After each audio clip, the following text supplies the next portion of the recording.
Hello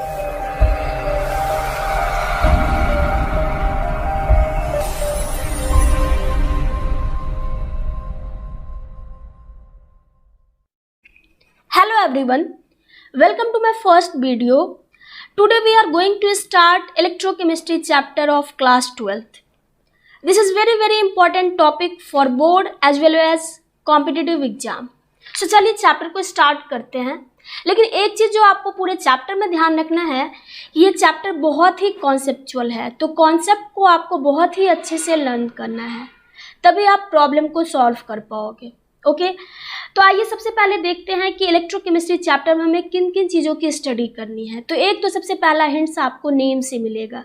यहाँ पे देखो नेम इलेक्ट्रो, इलेक्ट्रो का मतलब यहाँ पे है इलेक्ट्रिकल एनर्जी।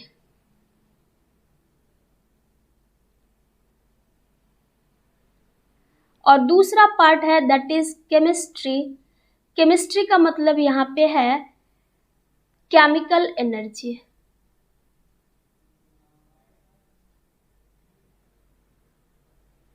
तो यहाँ पे हमें क्या करना है कि देखना है कि कैसे इलेक्ट्रिकल एनर्जी को केमिकल एनर्जी में कन्वर्ट कर सकते हैं और फिर केमिकल एनर्जी को कैसे इलेक्ट्रिकल एनर्जी में कन्वर्ट किया जा सकता है। इन दोनों चीज़ों को हमें यहाँ पे देखना है। इसके साथ साथ हमें देखना है कि यहाँ पे जो सेल से रिलेटेड टर्म्स आते हैं जैसे resistance, conductivity, resistivity, cell constant, इन सारी चीज़ों को हम लोग डिस्कस करेंगे। इसके साथ साथ हमें देखना है कि बैटरी के कितने टाइप होते हैं सेल के, एक प्राइमरी सेल, दूसरा सेकेंडरी सेल, तो इन सारी चीज़ों को हम लोग डिस्कस करेंगे। ओके, तो अब यहाँ पे देखो इलेक्ट्रिकल एनर्जी को कन्वर्ट करना है आपको किस में, केमिकल एनर्जी में, और एट द सेम टाइम आपको केमिकल एनर्जी को भी कन्वर्ट करना है इलेक्ट्रिकल एनर्जी में। तो ऑब्वियस सी बात है इसके कन्वर्जन के लिए आपको कोई ना कोई डिवाइस चाहिए होगा। तो अब यहाँ पे इलेक्ट्रोकेमिकल सेल क्या है, ये हमारा एक डिवाइस है जिसका हम लोग यूज़ करते हैं किस चीज़ में, कन्वर्जन में। तो अब देखो यहाँ पे दो टाइप का कन्वर्जन आपको करना है, दैट मीन्स इस इलेक्ट्रोकेमिकल सेल के भी दो टाइप्स होंगे। एक हमारा फर्स्ट टाइप होता है जिसको हम लोग बोलते हैं इलेक्ट्रोलाइटिक सेल, और दूसरा इसका टाइप है जिसको हम लोग बोलते हैं गैल्वेनिक सेल, या फिर इसको आप वोल्टाइक सेल भी बोल सकते हो। तो यहाँ पे देखो इलेक्ट्रोलाइटिक सेल का काम है इलेक्ट्रिकल एनर्जी को कन्वर्ट करना किसमें, केमिकल एनर्जी में।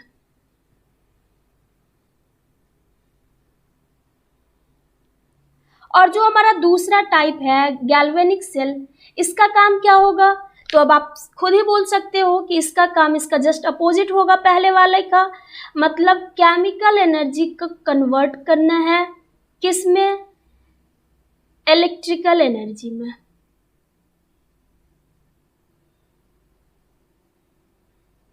अब देखो यहाँ पे इन दोनों सेल में कुछ ना कुछ सिमिलरिटीज होंगे और कुछ ना कुछ इन दोनों में डिफरेंसेस भी होंगे।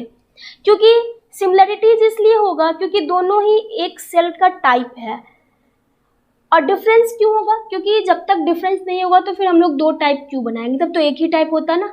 तो अब देखो यहाँ पे इन दोनों में डिफरेंस क्या है, ये तो हम लोग जब दोनों ही सेल के बारे में डिटेल्ड स्टडी करेंगे उसके बाद ही बता सकते हैं।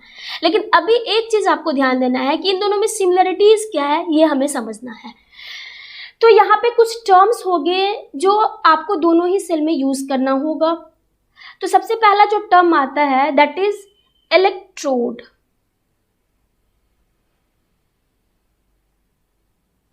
इलेक्ट्रोड आपका दोनों ही सेल में यूज होगा। इलेक्ट्रोड का मतलब है सिंपली यहाँ पे मेटेलिक रॉड। अब ये इलेक्ट्रोड दो होंगे, दो टाइप के होंगे। एक होता है एनोड और दूसरा होता है कैथोड। अब देखो एनोड का मतलब है वैसा इलेक्ट्रोड जहाँ पे ऑक्सीडेशन होता है। तो क्या याद रखना है आपको, where oxidation takes place.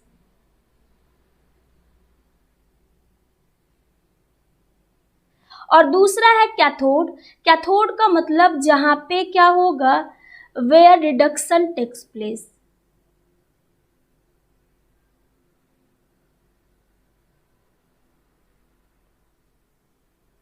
That means either electrolytic cell हो और गैल्वेनिक सेल हो। एनोड मतलब ऑक्सीडेशन होगा वहां पे, और कैथोड मतलब वहां पे क्या होगा, रिडक्शन होगा। ओके, तो चलिए अब हम लोग स्टार्ट करते हैं इलेक्ट्रोलाइटिक सेल को।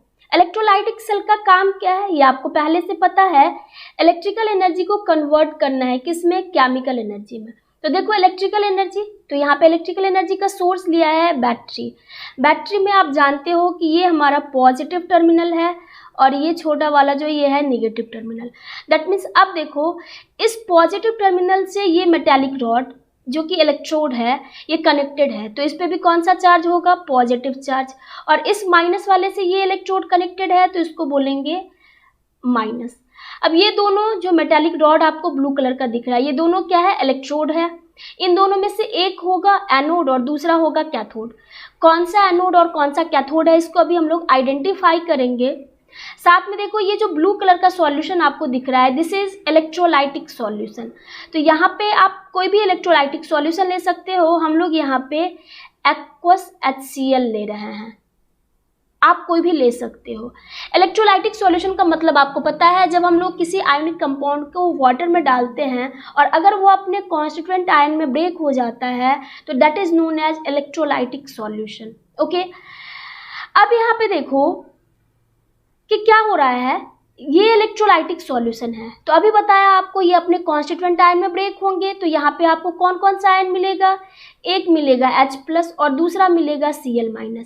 साथ में एक्वस है तो H+ भी मिलेगा और क्या मिलेगा, OH- मिलेगा।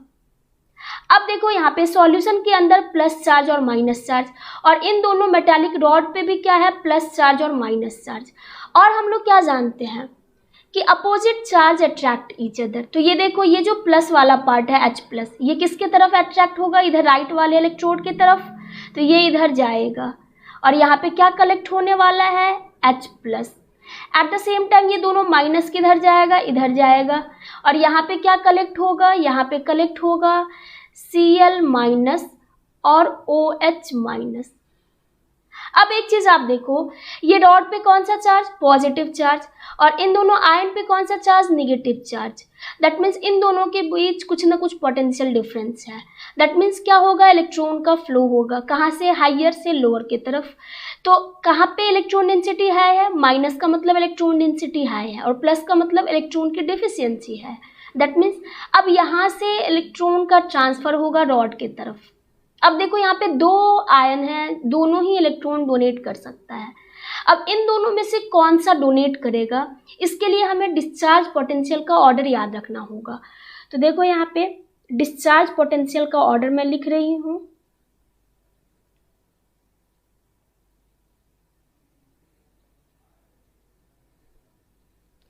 तो देखो अगर मान लो सल्फेट है तो सल्फेट से ज़्यादा होता है किसका, नाइट्रेट का, NO3-।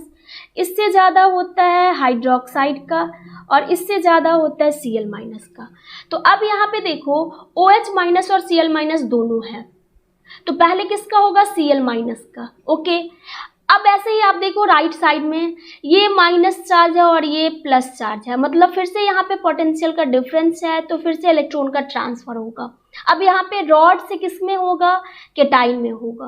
ओके, तो यहाँ पे देखो क्या हो रहा है, इलेक्ट्रॉन का ट्रांसफर हो रहा है Cl- से किसके तरफ, रॉड के तरफ, मतलब इलेक्ट्रॉन का लॉस हो रहा है।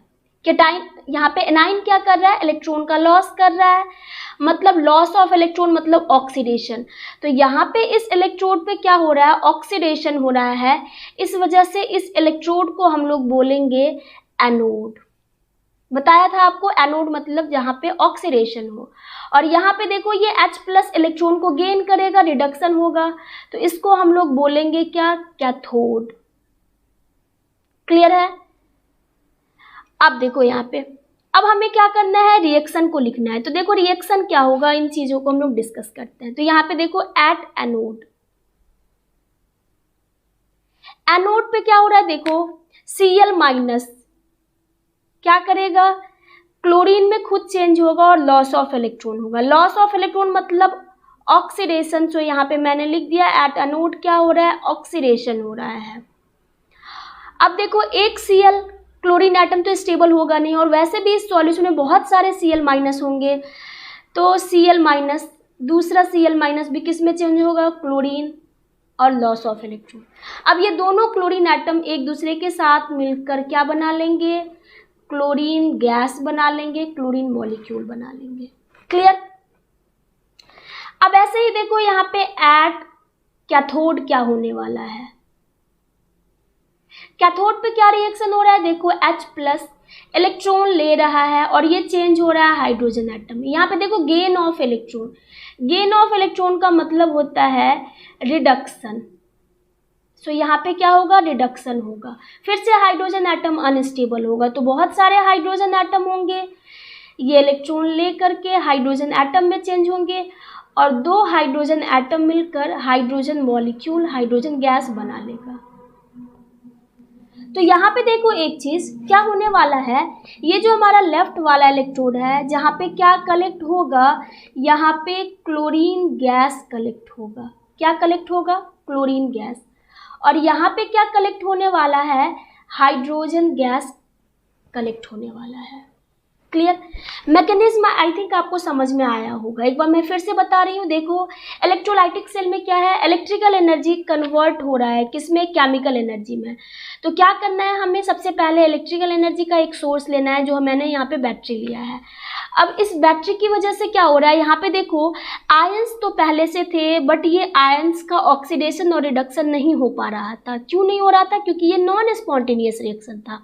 और हम लोग जानते हैं नॉन स्पॉन्टेनियस रिएक्शन के लिए हमें एनर्जी चाहिए होती है उसको प्रोसीड करने के लिए। तो यहाँ पे जो एनर्जी हमें चाहिए था वो कहाँ से मिल रहा है, इस इलेक्ट्रिकल एनर्जी से मिल रहा है। और इस इलेक्ट्रिकल एनर्जी से एनर्जी गेन करके ये non spontaneous reaction, redox reaction क्या हो रहा है, पॉसिबल हो पा रहा है। और फाइनली हमारा केमिकल रिएक्शन हो रहा है। इसलिए हम लोग यहाँ पे बोल रहे हैं कि इलेक्ट्रिकल एनर्जी कन्वर्ट हो रहा है किसमें, केमिकल एनर्जी में। अब यहाँ पे देखो कि दोनों ही इलेक्ट्रोड पे गैस कलेक्ट हो रहा है, एनोड पे क्लोरीन गैस और कैथोड पे हाइड्रोजन गैस। तो अब क्लोरीन गैस का और हाइड्रोजन गैस का कितना अमाउंट कलेक्ट होगा, ये हम लोग डिसाइड करते हैं फैराडेज लॉ से। मतलब क्वांटिटी डिसाइड करने के लिए आपको फैराडेज लॉ जानना होगा। ओके, तो अब हम लोग नेक्स्ट वीडियो में डिस्कस करेंगे फैराडेज लॉ। Thank you.